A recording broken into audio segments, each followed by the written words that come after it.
Bismillahirrahmanirrahim. Saudara Lutfan Yudiar Putra Eskom bin Haji Sri Sulardi. Ya, Saya nikahkan dan saya kawinkan Latifah Ratnasari STR Akub, anak perempuan saya, kepada saudara dengan mas kawin perhiasan emas 13 gram dan uang tunai Rp1.625.000 dibayar tunai. Saya terima nikahnya dan kawinnya Latifah Ratnasari binti Dwi Purianta untuk saya dengan mas kawin tersebut dibayar tunai.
Kembali diucapkan selamat pagi, selamat datang loh Bapak Ibu, tamu undangan ya Wilujeng Rawuh di Hotel Taman Sari. Selamat menempati tempat duduk yang sudah disediakan dan juga tentunya sambil menanti acara pada siang hari ini mulai.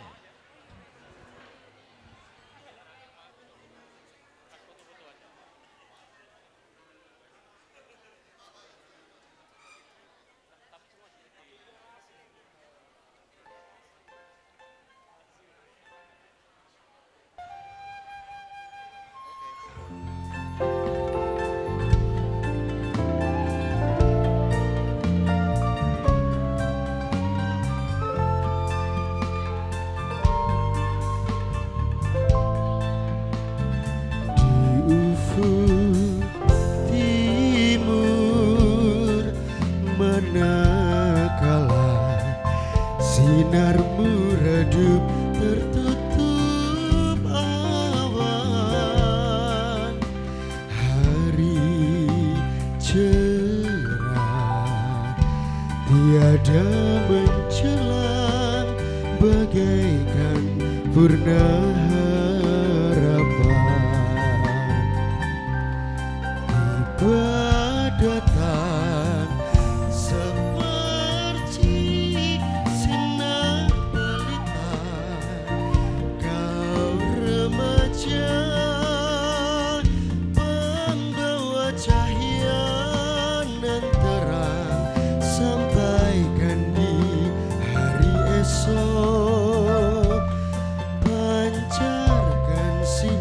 budaya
bukan yang pertama bagiku. Pernah satu hati mengisi hidupku dulu. Ini semua kau katakan padaku. Jangan ada dusta di antara kita. Kasih, oh, kasih.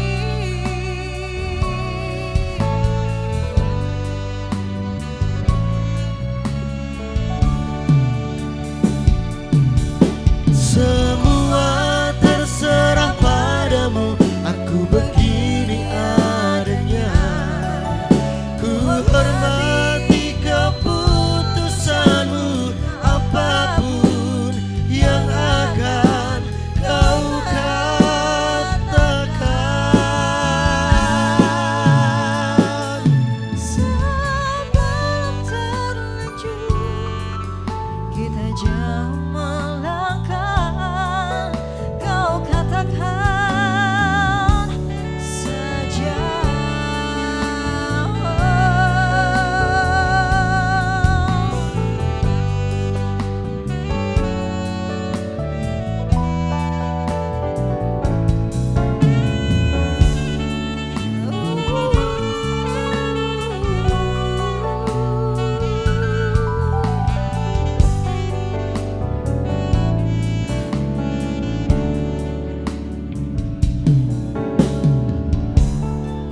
Memang kau bukan yang pertama bagiku.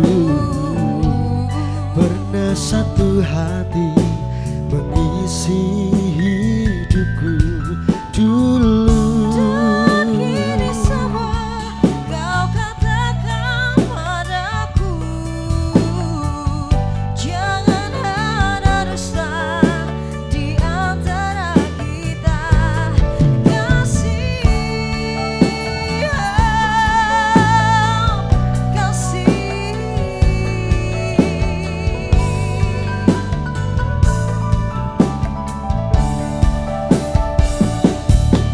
Semua terserah padamu, aku begini adanya.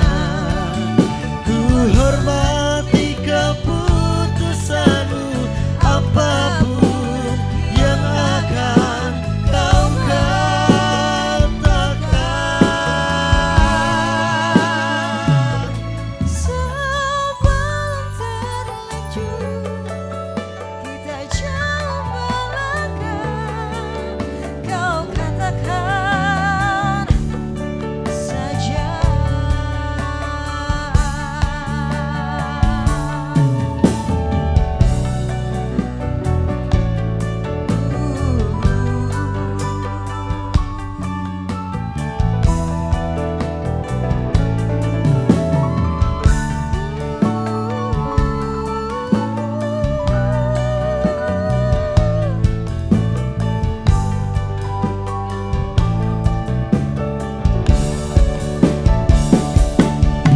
Semua terserah padamu, aku begini adanya.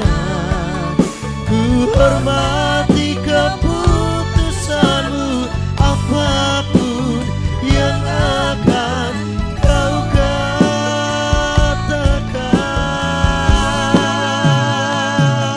Sebelum terlanjur kita jauh melangkah, kau katakan saja.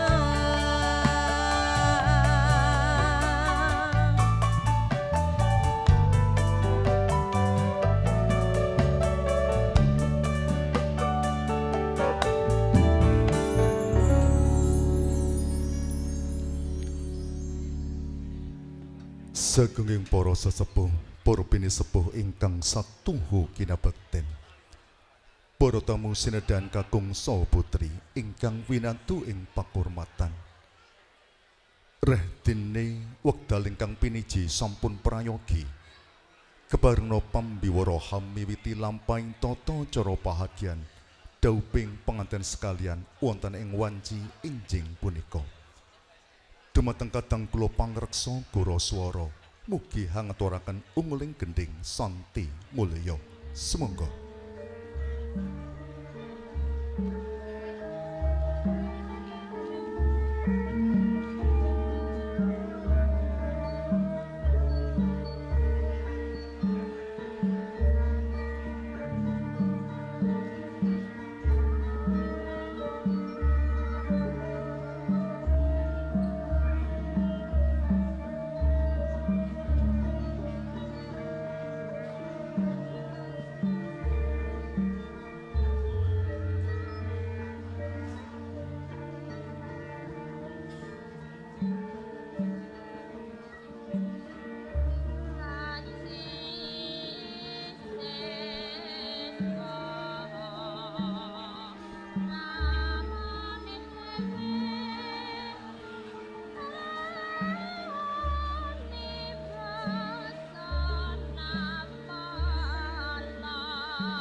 Bismillahirrahmanirrahim. Assalamualaikum warahmatullahi wabarakatuh. Kula nuwun katenterman karahayon awit sih wilasaning Gusti ingkang Maha Agung mugi tansah tumedhak lan kasarira dumateng panjenengan sadaya lan kula. Sagunging para sesepuh, para pinisepuh ingkang satuhu kinabekten, para tamu sinedahan kakung saha putri ingkang winantu ing Sukahayu. Mugi wonten keparingipun pambiwara hanggempil kamardikan panjenengan sadaya ingkang sami imbal pandika sawetawis. Sapelu kula badhe hambiwaraken lampahing tata cara pahagyan dauping pengantin sekalian, bilih Bopo Dwi Wuryanto SPD MPD sekalian Ibu SPD MPD kebareng hanetepi darmaning asepuh Hami Woho Suto Hamargya Siwi hangentas putra ingkang mijil putri ingkang hasesile pun Roro Latifah Ratnasari sarjana terapan akupuntur ingkang sampun tinangsulan rehsata taning agami sonagari kalian pun Bagus Lutfan Yudiar Putra sarjana komputer atmojo kakung saking Bopo Haji Sri Sulardi sekalian Ibu Haja Sri Wahyuni SEMM ingkang pidalem wonten ing Pandan Kidul RT setunggal RW 13 Karangpandan Karanganyar. Kebarengna langkung rumiyin pambiwara ngaturaken pambagya wilujeng menggah rawuh panjenengan sadaya. Ingkang salajengipun pambiwara badhe maosaken menggah urut-urutaning lampah tata cara pahargyan wonten ing wanci injing punika. Para tamu sinedahan kakung saha putri ingkang winantu ing Sukahayu. Ananging sadèrèngipun minangka purwakaning atur langkung rumiyin sumangga panjenengan sadaya kula dherekaken munjuaken raos syukur wonten ngarsanipun Gusti ingkang Maha Agung Allah Subhanahu wa taala. Bilih ing rikalenggan punika panjenengan sadaya lan kula tasih dipun keparengaken saged pinanggihan kalayan kinayoman ing karahayon. Sholawat salam mugi tansah kunjuk dumateng Nabi Agung Muhammad sallallahu alaihi wasallam ingkang saestu panjenengan sadaya lan kula antu-antu syafaatipun wonten ing dinten delahan. Para tamu sinedahan kakung saha putri, wondene lampahing tata cara ingkang kapisan pambuka nuli kalajengaken penganten putri mijil saking sasana busana kalenggahaken wonten ing sasana rinengga. Sasampunipun penganten putri lenggah satata nuli utusan pametha ing penganten kakung kang katemben lerem wonten ing sasana palereman. Menawi mangke penganten kakung so kadang pisan sutresna sampun kepareng rawuh wonten madyaning pahargyan nuli badhe katindaken tata cara pangandika pasrah saha atur panampi penganten kakung. Purna pasrah panampi nuli badhe katindaken tata cara panggihing penganten sekalian. Paripurna panggih penganten sekalian nuli binaya lenggah wonten palenggahan ingkang sampun piniji. Sasampunipun penganten sekalian saha ingkang sami bebesanan lenggah satata nuli badhe katindaken tata cara pamaosing pandonga syukur. Para tamu sinedan kakung saha putri, ing mangke penganten sekalian badhe hanindaken tata cara adat krobongan kacar kucur saha tata cara sungkeman. Ing mangke ingkang hamba wani damel keparengan nampi rawuhipun para tamu kanthi atur pambagi harja wilujeng dumateng para tamu.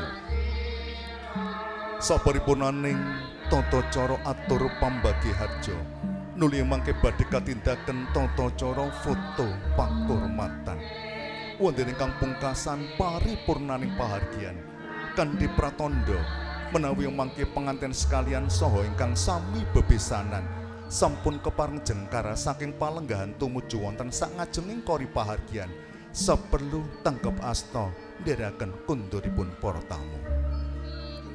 Wonten ing mangke kangge hamiyak sepining swasana para tamu badhe dipun sugata dening pasugatan langan suka saking hikmaya kroncong. Mekaten para tamu menggah urut-urutaning lampah tata cara pahargyan wonten ing wanci enjing punika purwa madya engga wusana. Mugi Allah Subhanahu wa taala tansah paring pangayoman lan suka rena rahayu ingkang samya pinanggih nuwun.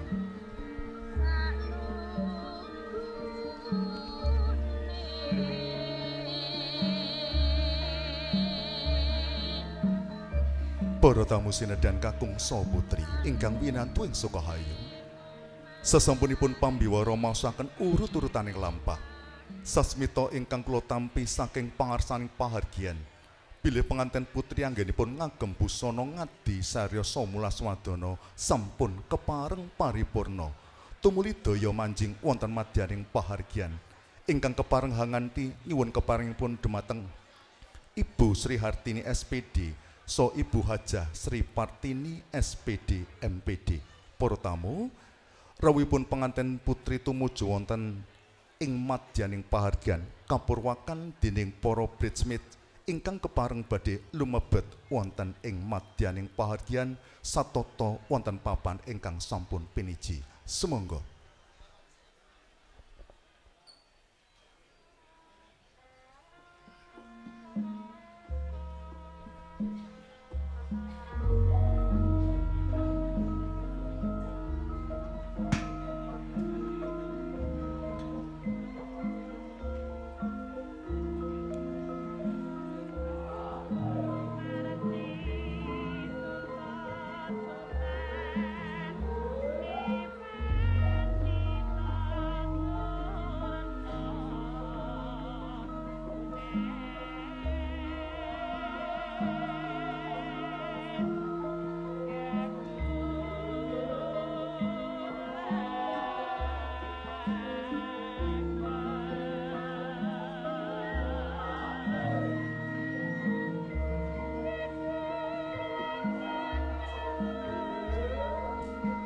Ingkang salajengipun penganten putri kakanthi dening Ibu Sri Hartini SPD so Ibu Hajah Sri Partini SPD MPD lon-lonan tumuju wonten ing sasana rinengga. Sumangga.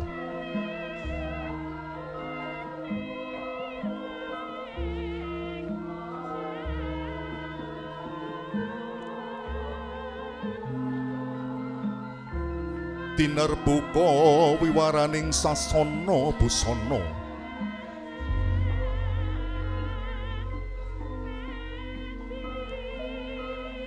ana ganda arum kang hangambar ingkang katebyon samirana hangepi madyaning pahargyan ya kandanyo penganten putri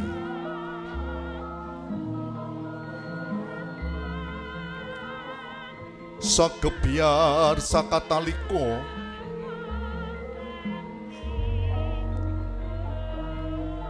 wis katingal cahya sumuran saking katebian nenggih mustikaning pahargyan ing wanci enjing punika pun Rara Latifah Ratnasari sarjana terapan akupuntur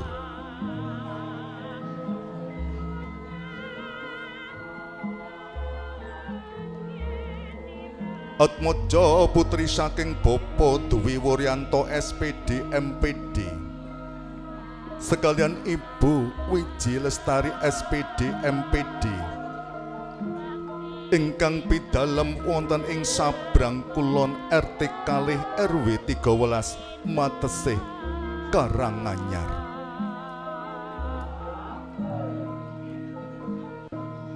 ingkang sampun mijil saking sasana busana ya sasana tepas wangi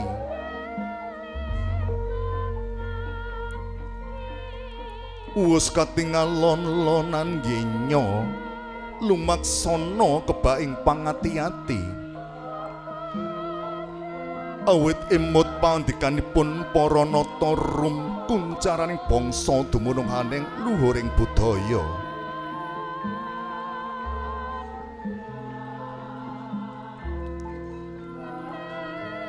sampun kapireng ungling ketawang Sekartejo minangka pakurmatan lenggahipun penganten putri tumuju wonten ing sasana piniji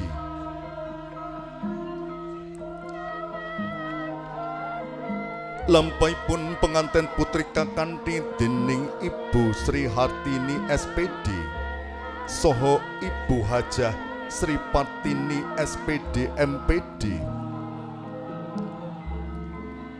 lampahipun penganten putri ketingal sapecak mangu satindak kendel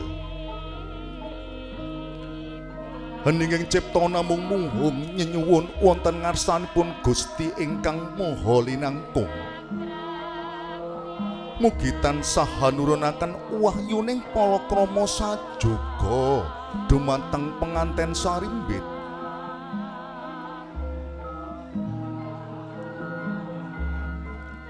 lon-lonan tindakira penganten putri tumuju wonten ing sasana rinengga tansah nyenyuwun ring Gusti Ilahi Robbi mugi bebrayanira tansah lumastari ngantos kaki lan nini datan ana kang bisa misahake kajaba pestine Gusti kang Maha Suci wis katingal socaket tumuju ing unggihan ingkang sampun piniji daya lenggah kanthi hanggana raras mangkono ta sigeking rumpaka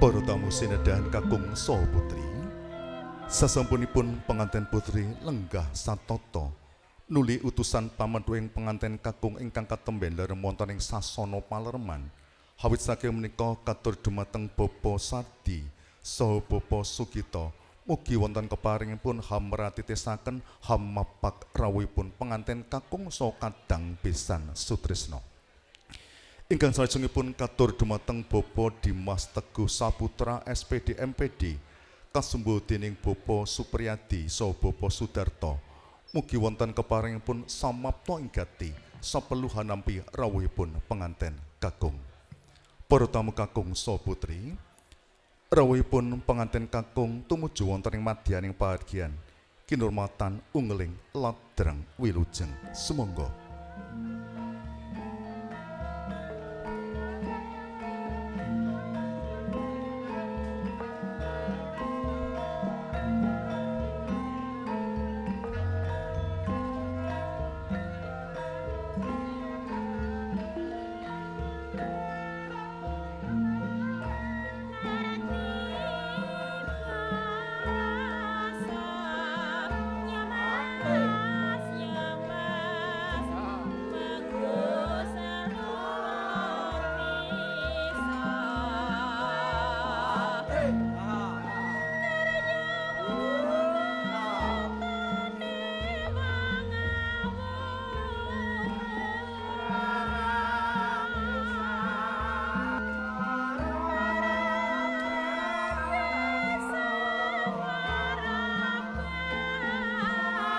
Para tamu sinedan kakung saha putri,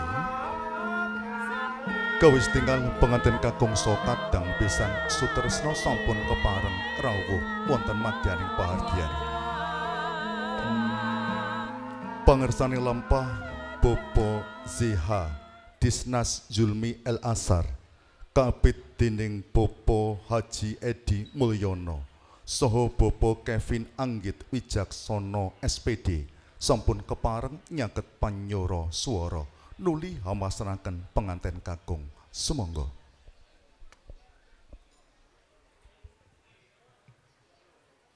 Bismillahirrahmanirrahim. Assalamualaikum warahmatullahi wabarakatuh. Alhamdulillahi rabbil alamin. Wabihi nasta'in wa ala umurid dunia waddin. Salatu wassalamu ala asrafil anbiya'i wal mursalin Sayyidina wa maulana Muhammadin wa ala alihi wa ashabi ajma'in amma ba'du. Wilujeng injing sarta salam kawilujengan kagem panjenengan sedaya lan kula nuwun para sepuh, bini sepuh sarta para tamu kakung putri ingkang winantu ing pakurmatan.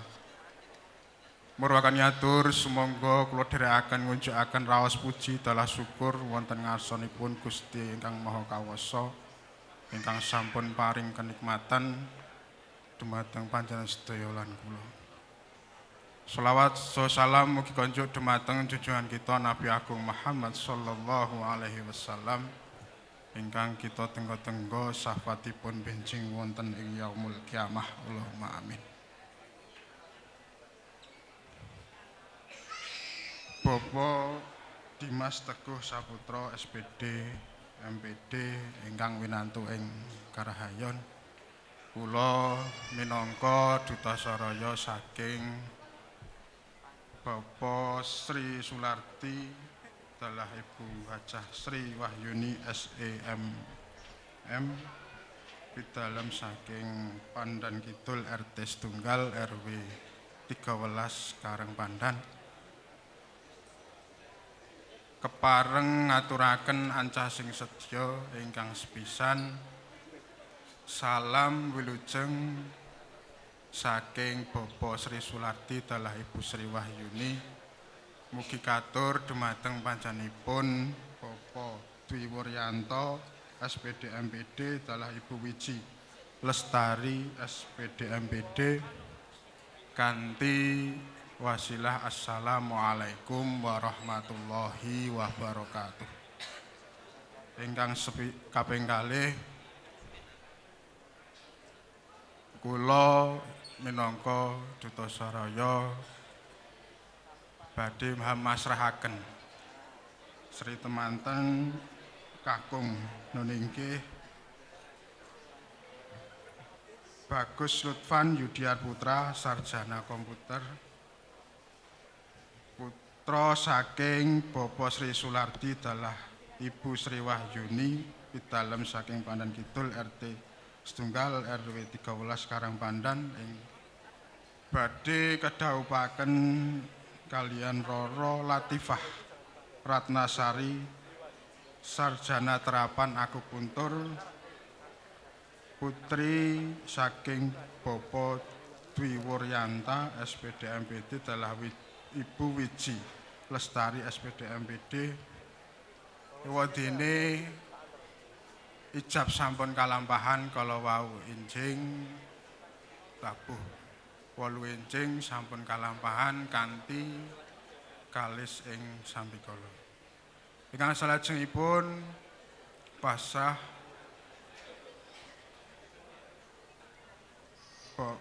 Sebagus Lutfan Yudiar Putra kula pasrahaken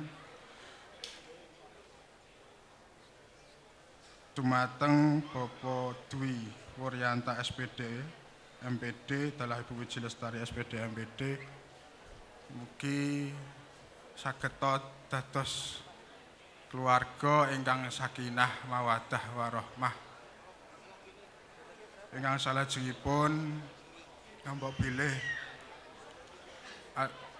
kula lan sapangombyong ing wanci enjing punika sampun paripurna ugi nyuwun pamit saking pahargyan punika kang sarta nyuwun donga mugi-mugi lampah kula lan sapangombyong tansah manggi kawilujengan boten wonten alangan satunggal punapa. Wabilih mekaten ingkang saged kula aturaken lenggana sedaya ingkang sumandang kula nyuwun samudra pangasama. Allahul muwaffiq ila aqwamit thoriq. Assalamualaikum warahmatullahi wabarakatuh. Pasraing penganten kakung nuli katampi dening Bapak Dimas Teguh Saputra SPD MPD. Semonggo. Assalamualaikum warahmatullahi wabarakatuh. Alhamdulillahilladzi arsala rasulahu bil huda wa dinil haqq liyudhhira dini wa kafa billahi syahida. Asyhadu an la ilaha illallah wahdahu la syarikalah wa asyhadu anna Muhammadan abduhu wa rasuluh. Kula nuwun Bapak Zeha Disna Zulmi El Asar ingkang winantu ing pakurmatan. Langkung rumiyin sumangga mugi kersa panjenengan sapengombyong kula dherekaken munjukaken ros suka syukur wonten ing ngarsa Gusti Allah ingkang Maha Wicaksana ingkang sampun paring kawilujengan kasarasan saha karaharjan dumateng panjenengan sedaya sumrambahing sedayanipun. Mugi isih wilasaning Gusti Allah ingkang Maha Suci tansah kasarira dumateng panjenengan sak pangombyong sumrambahing sedayanipun. Ing salajengipun kula minangka sulih sarira saking panjenenganipun Bapak Dwi Wuryanta SPD MPD sekalian ingkang kadhawuhan nampi pasrah panjenengan pramila keparenga matur. Hamurwakani atur langkung rumiyin kula ngaturaken pambagya wilujeng rawuh panjenengan sapengombyong minangka duta saraya saking panjenenganipun Bapak Haji Sulardi sekalian ingkang pidalem wonten ing dusun Pandan Kidul, Desa Karangpandan, Kecamatan Karangpandan, Kabupaten Karanganyar. Kaping kalih salam taklimipun Bapak Haji Sulardi sekalian lumantar panjenengan sampun katampi kanthi atur waalaikumsalam warahmatullahi wabarakatuh.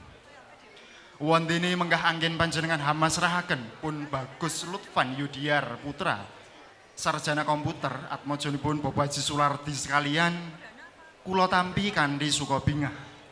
Salajengipun tumuli badhe nindakaken tata cara adat ingkang lumampah wonten ing mriki kalian Ponorogo Latifah Ratnasari sarjana terapan akupuntur atmajanipun Bapak Dwi Wuryanta SPD MPD sekalian. Makaten ugi sedaya pisungsung lan ubo rampe ingkang panjenengan paringaken Bapak Dwi Wuryanta anampi kanthi ikhlas ing manah. Mugi sedaya kala wau saged handadosaken tandha katalining katresnan ing antawisipun temanten kekalih dalasan sedaya keluarga. Dene panjenengan sapengombyong kasuwun lelenggahan wonten ing papan ingkang sampun kasamaptakaken ngiras pantes hangesreni lampahing tata cara pahargyan wonten ing wanci siang punika ngantos purnaning pahargyan. Makaten Bapak Zehadisna Zulmi El-Azhar atur panampi kula. Sedaya kekirangan ingkang sumandang nyuwun agunging pangaksama. Nuwun matur nuwun. Wassalamualaikum warahmatullahi wabarakatuh. Sagunging para sesepuh, para pinisepuh ingkang satunggu kinabekten. Para tamu sinedan kakung putri ingkang winantu ing karahayon. Bagatan kalawau menggah tumapaing tata cara pangandika pasrah satur panampi sampun kalapan kanthi wilujeng. Ingkang salajeng pun badhe katindaken tata cara panggihing penganten sekalian. Kabiwada empaning gongso kodhok ngorek kapiyarsa ingkang badhe kapratitisaken dening Puspa Rosita Mua. Sumangga.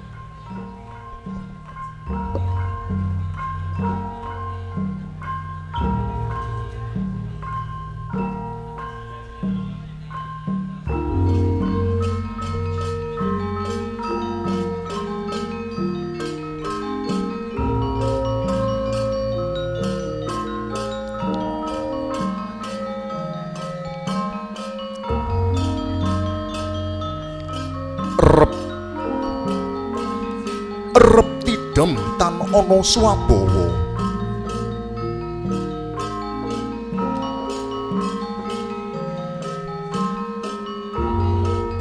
Ingkang kapireng hamung jumlenggunging embaning gongso kodhok ngorek. Minangka pakurmatan panggihipun penganten sekalian, sampun kepareng jengkara saking palenggahan dinengga.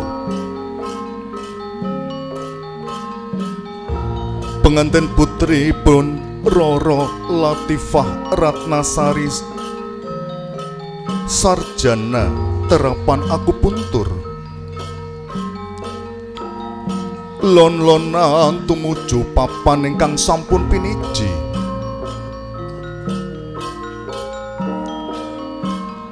Wonten ing papan piniji sampun samapta abon-aboning upacara.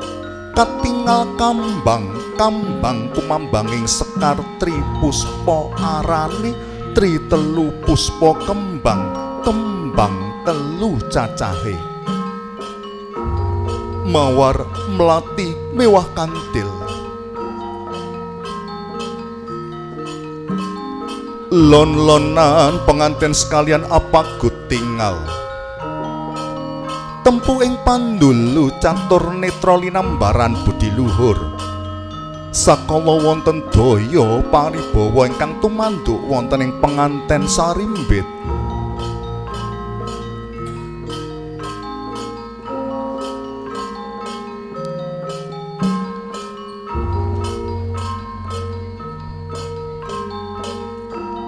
Kawis tinggal penganten kakung kumlawe hastanipun hambalang gantal tumuju wonten ing jaja. Nuli gumanti penganten putri hambalang gantal tumuju wonten ing jengku. Ingkang mengku pasemon. Bektinipun penganten putri mring guru rabi.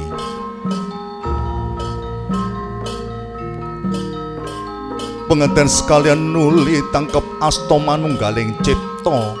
Rasa budi mewah karsa. Anggenipun samiya badhe mbangun bale wisma mugi tansah pinaringan kebak ing berkah. Kebak ing kabagyan dadosa keluarga ingkang sakinah mawaddah warahmah.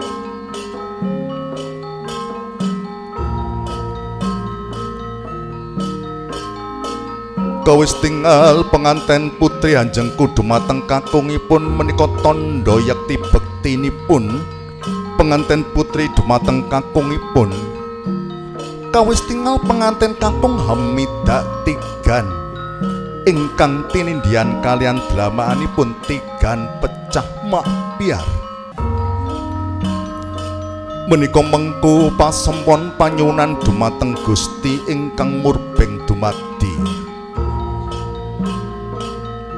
Ugi penganten sekalian anggenipun badhe mbangun bale wisma enggal pinarikan putra utawi cepak turuning wiji ingkang saged nerasaken sarasilah kaluwarganipun.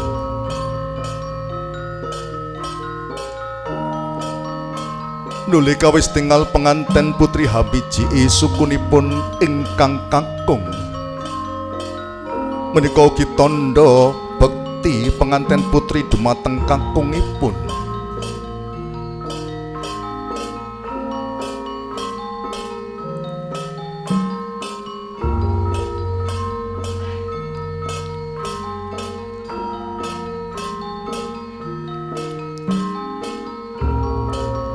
Ingkang salajengipun sigra penganten putri jumeneng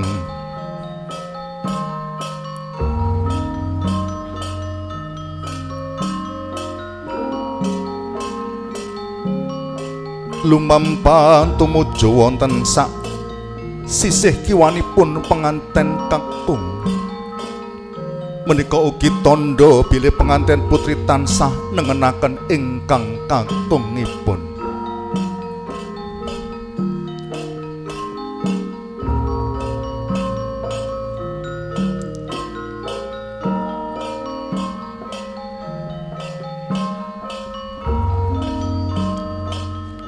Ingkang salajengipun penganten sekalian badhe kasingepan slindur ingkang awarna abang lan putih.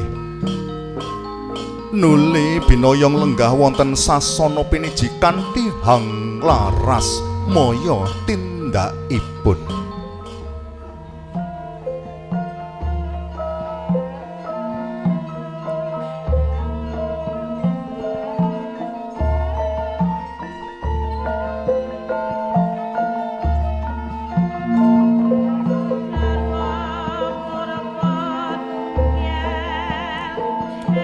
Rumaos bombong birawaning galih Bapak Dwi Wuryanto SPD MPD kan Ibu Wiji Lestari SPD MPD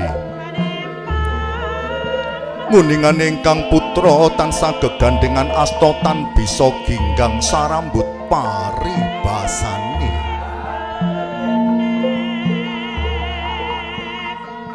Kanthi lila legawa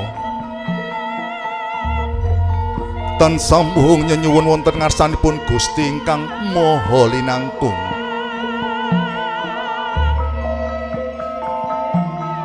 Mugi dauping penganten dadosa keluarga ingkang sakinah mawaddah warahmah bagya mulya salami laminya.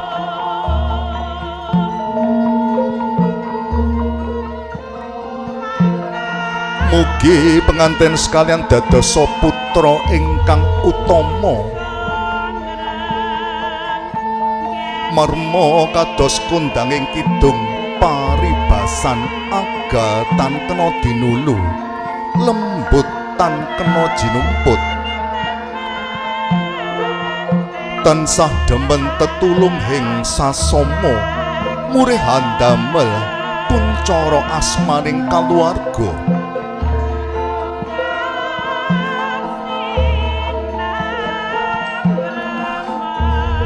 Mugi dauping penganten dadosa sarana rumambating kautaman satemah mahanani bagya mulya jumbuh idam-idamamipun rama sa ibu minggahing para keluarganipun.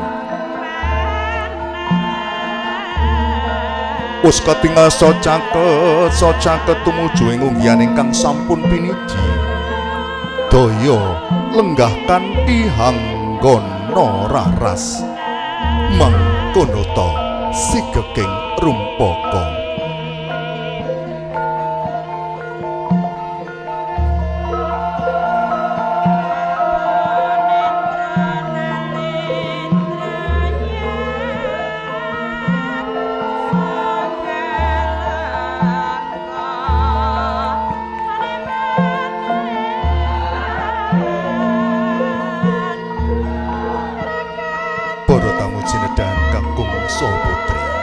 ingkang winantu ing luhuring budi.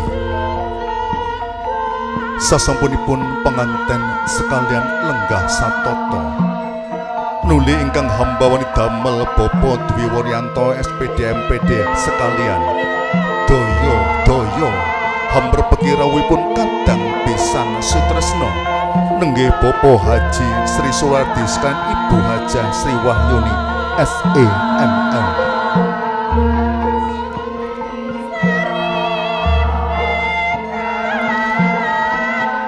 Nuli tangkep asta ingkang salajengipun kadang pisan sutresna Bapak Haji Sri Sulardi sekalian Ibu Hajah Sri Wahyuni SEMM kadherekaken lenggah wonten papan palenggahan ingkang sampun kasamaptaaken. Sumangga.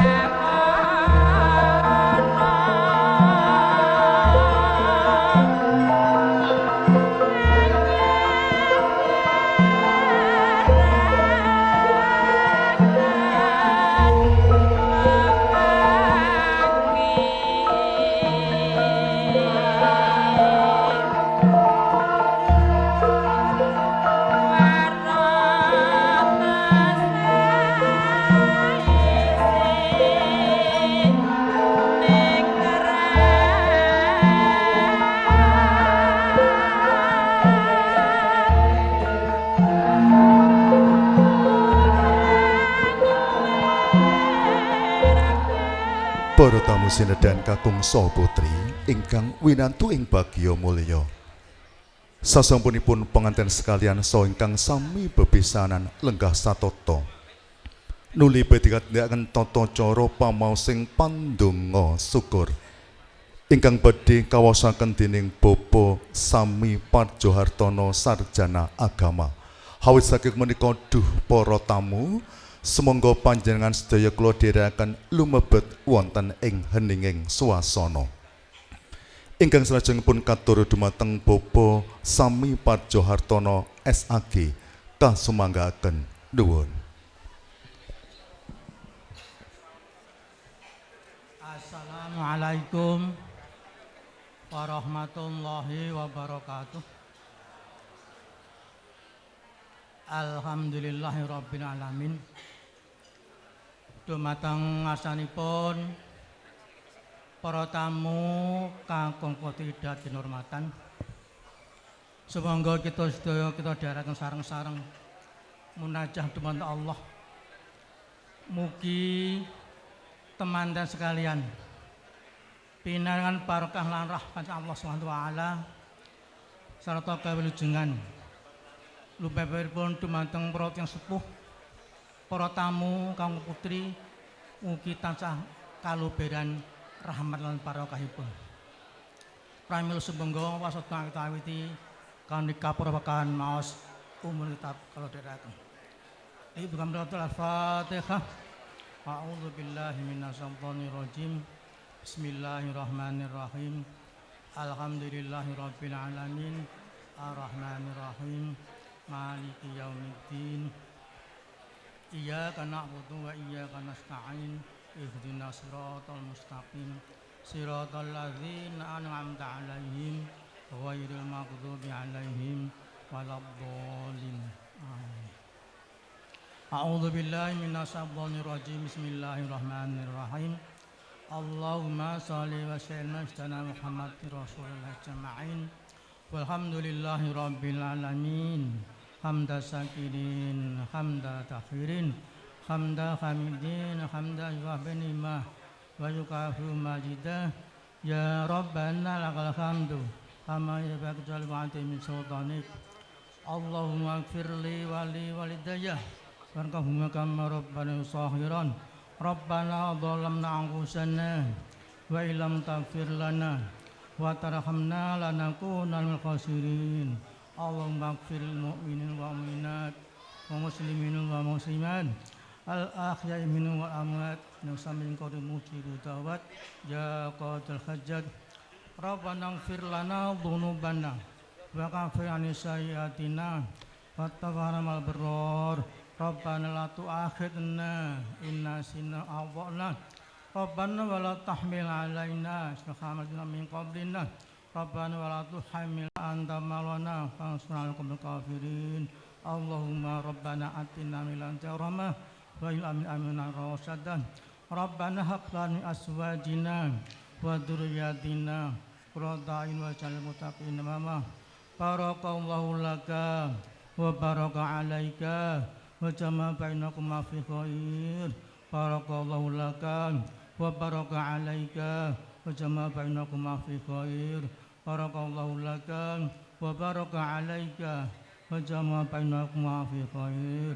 Allahumma ali bainahuma kama alta baina Adama wa Hawa wa kama alta baina Yusufa wa Zulaikha wa kama alta baina Sayyidina Ali wa Fatimah Kubra wa kama alta baina Sayyidina Muhammadin wa ala alihi wasallam wa Khadijah Kubra.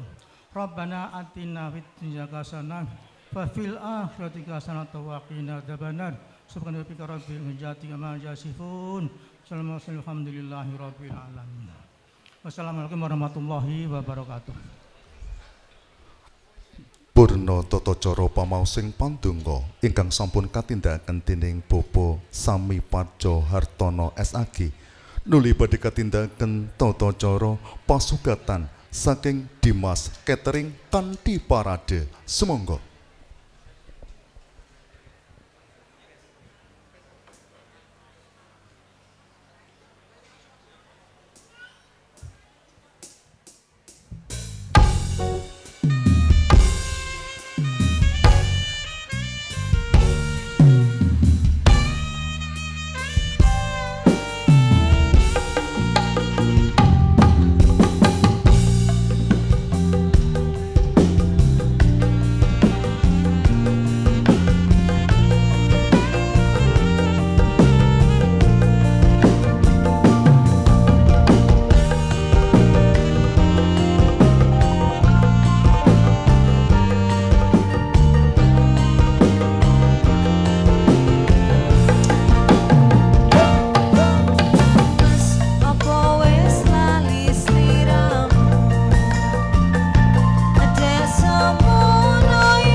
Para tamu sinedan kakung saha putri, beketan kala menggah pasugatan saking Dimas Catering kanthi parade ingkang salajengipun dumateng para tamu, mugi wonten keparingipun hangresepi pasugatan kanthi madu martikaning penggalih.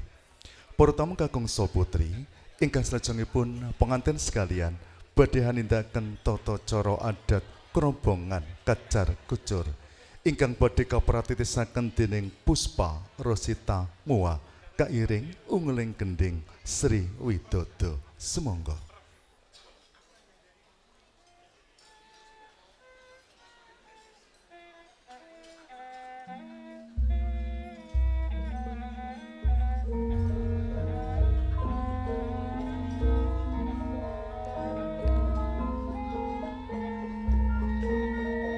Para tamu sinedan kakung saha putri, sumangga panjenengan sedaya kula dherekaken hamirsani endahing budaya.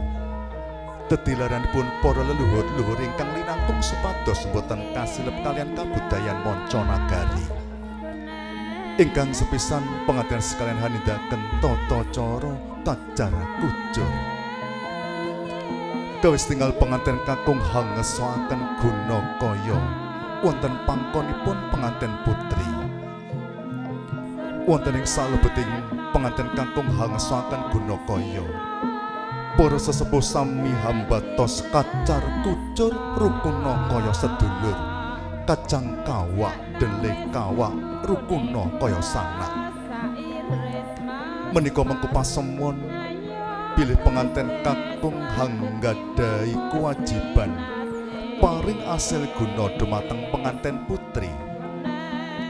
Ingkang salajengipun pengantin putri ugi hanggadhahi kewajiban nyekapaken kagem kabetahan Bali Wisma kanthi gemi setiti lan ati-ati.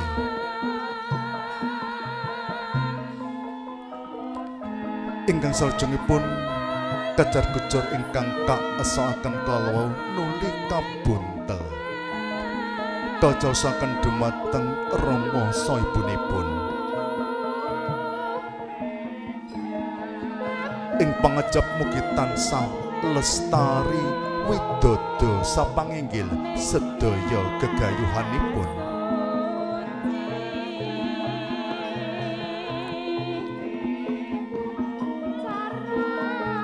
Acara kacar kucur dalam adat Jawa mengandung makna balah pengantin pria atau pengantin laki-laki mempunyai kewajiban memberikan nafkah kepada pengantin putri, dan pengantin putri mempunyai kewajiban untuk menggunakan hasil yang sudah diberikan oleh pengantin pria untuk kebutuhan rumah tangga.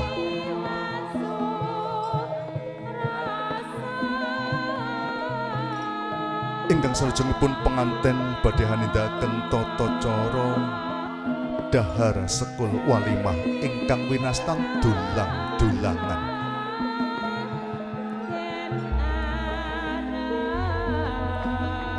Bilih pengantin sekalian anggenipun badhe lumebet wonten ing alaming bebayan agung, mugi tansah mat sinamatan nunggil ing raos pangraos, satemah manggih bagya mulya kebak ing kabegyan lan kabagyan. Bebasan abot enteng seneng susah dipun sanggi sesarengan.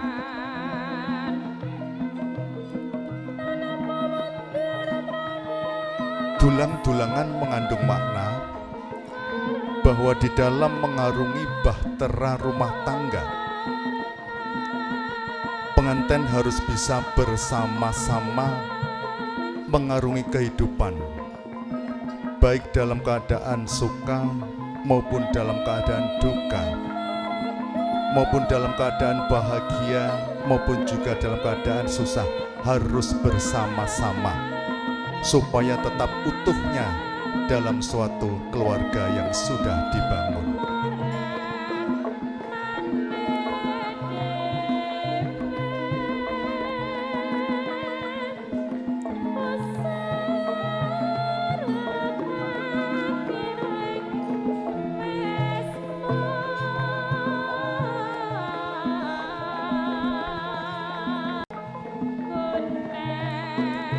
Sagungi para sesepuh bini sepuh ingkang satuhu kinabekten, para tamu sinedan kakung saha putri ingkang winantu ing pakurmatan, meketan kala menggah tata cara adat krobongan, kejar kucur saha dahar sekun penganten.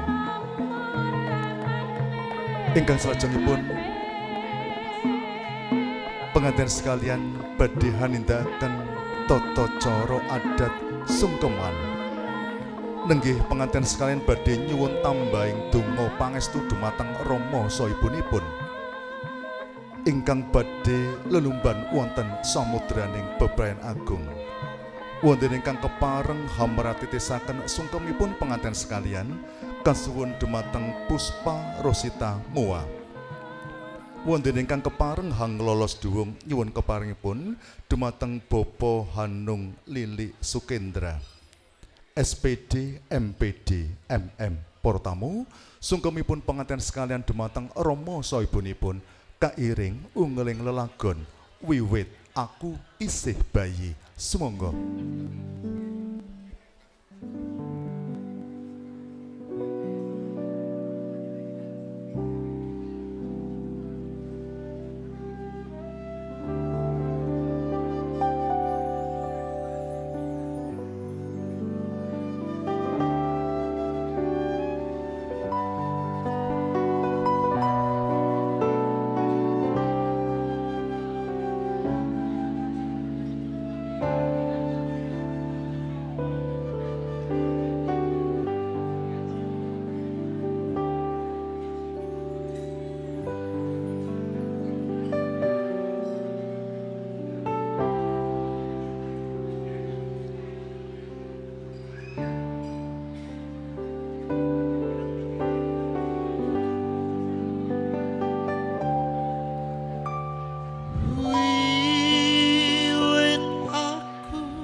Resep lan rukun kados bapak lan ibu mila putra nyuwun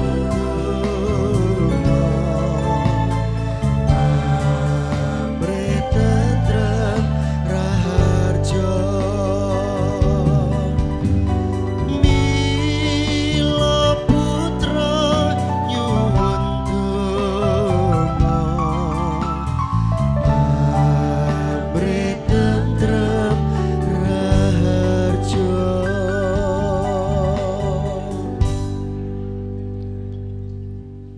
Sagunging para sesepuh, para pinisepuh ingkang satuhu kinabekten, para tamu sinedan kakung saha putri ingkang winantu ing Sukahayu, bagetan kala sungkemipun panganten sekalian dumateng Rama saha Ibu kekalih-kalihipun. Anggenipun badhe lumebet wonten ing alaming bebayan agung, mugi tansah pinaringan rahayu wilujeng, sembodo ingkang sinedya, rahayu ingkang tinemu, jumbuh ingkang ginayu. Para tamu kakung saha putri, tumapaing tata cara salajengipun nenggih atur pambagi harja wilujeng dumateng para tamu. Minangka jangkeping Subasita lan tata krama ingkang hambawani damel Bapak Dwi Wuryanto SPD MPD sekalian, kepareng hanampi rawuhipun para tamu, ananging saking bombongi manah ingkang hambawani damel boten kuwawi matur piyambak. Hawit saking menika hangresaya dumateng Bapak Sularno, jumeningipun kasumbul dening Bapak Haryanto SE saha Bapak Wiyono SPD. Wonten ingkang keparengan jumenengaken penganten sekalian saha rama ibunipun. Nyuwun keparingipun dumateng Hikmaya Wedding Organizer. Ingkang salajengipun katur dumateng Bapak Sularno, sasana saha wekdal sawetahipun kula aturaken. Sumangga